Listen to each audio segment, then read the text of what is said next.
మరి విజయవాడ నగరంతో పాటు గుంటూరు జిల్లా, పల్నాడు జిల్లా, ఏలూరు ఈ ప్రాంతాల్లోన మరి విపరీతంగా భారీ వర్షాలు కురవడంతోన మొత్తం కూడా వరదలు సంభవించి మరి ఆస్తి నష్టము, అదేవిధంగా అనేక పద్ధతుల్లోన మరి తీవ్రంగా నష్టం జరిగింది.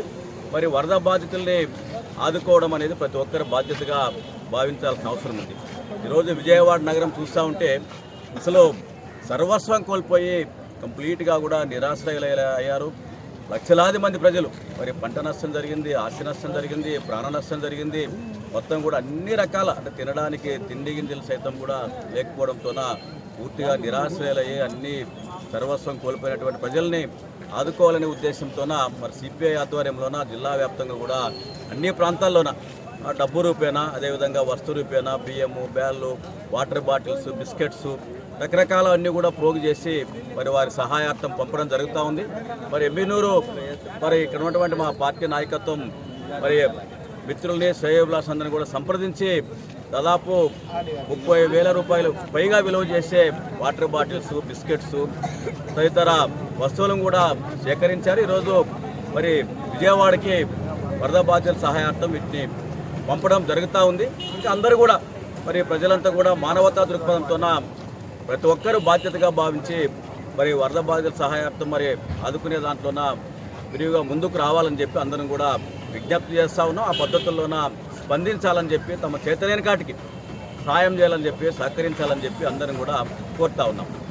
వర్షాల వల్ల మరి విజయవాడ, పల్నాడు, ఏలూరు మరి తదితర జిల్లాల్లోన విచిత్రంగా అధిక వర్షాల వల్ల వరదలు వచ్చి విజయవాడ కంప్లీట్గా చుట్టుపక్కల గ్రామాలు కూడా వరదలు మునిగిపోవడం జరిగింది. వాళ్ళు నిరాశ్రయులయ్యారు, వాళ్ళకి ఆస్తి నష్టం జరిగింది. మరి ఈ తరుణంలో ప్రతి ఒక్కరు మానవత్వంతో వారిని ఆదుకోవాల్సిన ప్రతి ఒక్కరు ఉంది. కాబట్టి మా వంతు సాయంగా సిపిఐ పార్టీ అధ్యయనంలో అక్షతిగా కూడా తోచినట్టు అన్ని రకాలుగా మేము సహాయక సహకారాలు అందించడానికి మానవత్వంతో ప్రయత్నం చేస్తూ ఉన్నాం. మీరు కూడా ప్రతి ఒక్కరూ ఈ వరద బాధితుల కోసం మానవత్వంతో సహాయం చేయగలరని మీ నుంచి ఆశిస్తున్నాం. మరి ఆ రకంగా ఎమ్మిదితో పరంగా కూడా ఈరోజు మరి మాకు చేతనంత వరకు 30,000 విలువ చేసే బిస్కెట్ని, మరి వాటర్ బాటిల్ని కొంత పంపు జరిగింది. ఇంకా కొన్ని రోజులు ఎవరైనా సహకారాలు అందిస్తే కూడా దాన్ని విజయవాడ వరదలకు పంపిస్తామని తెలియజేస్తున్నాం. నా పేరు పంపనగా సిపిఐ జిల్లా కార్యసభ్యులు మేమే.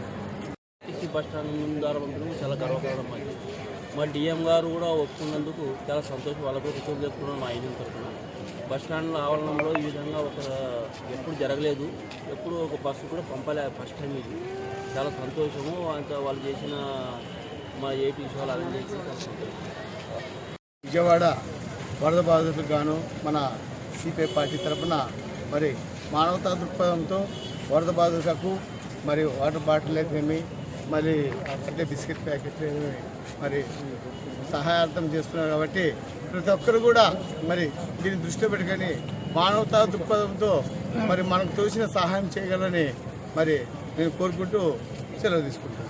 నా పేరు Srinivasulu, MA depot RTC employees depot cycle చేయడంతో కృష్ణా జిల్లా, గుంటూరు జిల్లా సంబంధించినటువంటి పలు నియోజకవర్గాలలో వర్షాలు అధిక పాడంతో మొత్తం కూడా వరదల్లో ఆ ప్రాంతం మొత్తం కూడా నీట మునిగిపోవడం జరిగింది. ఇవాళ ఒకటే విజ్ఞప్తి చేస్తా, రాజకీయ పార్టీలకు అతీతంగా రాజకీయాల పక్కకు పెట్టి అన్ని పార్టీలు ఏకతాటిపై వచ్చి ఆ ఏదైతే ఆ ప్రాంతాలు వరదలతో సర్వం కోల్పోయి అర్థనాళాలతో ఇవాళ లబోదిబం అనేటువంటి ప్రజానికాన్ని ఆదుకోవడానికి అన్ని పార్టీలు కూడా ముందుకు రావాలని చెప్పి ఈ సందర్భంగా మేము చూస్తున్నాం. అందులో భాగంగానే గుంటూరు, కృష్ణా జిల్లాలను ఆదుకోవడానికి భారత కమ్యూనిస్టు పార్టీ సిపిఐ నాయకత్వంలో ఎమ్మెల్యే పట్టణ సమితి ఆధ్వర్యంలో దాదాపు 30,000 రూపాయలు విలువైనటువంటి వాటర్ బాటిల్స్తో పాటు బిస్కెట్లు కూడా పంపిణీ చేయడం. అదేవిధంగా అన్ని పార్టీల వాళ్ళు కూడా చేయతినివ్వాలి. దీంట్లో ప్రజానికంగా ముఖ్యంగా ప్రజలు కూడా భాగస్వామ్యం కావాల్సినటువంటి అవసరం ఉందని చెప్పి ఈ సందర్భంగా తెలియజేస్తూ నా పేరు రంగన్న, సిపిఐ పట్టణ కార్యదర్శి.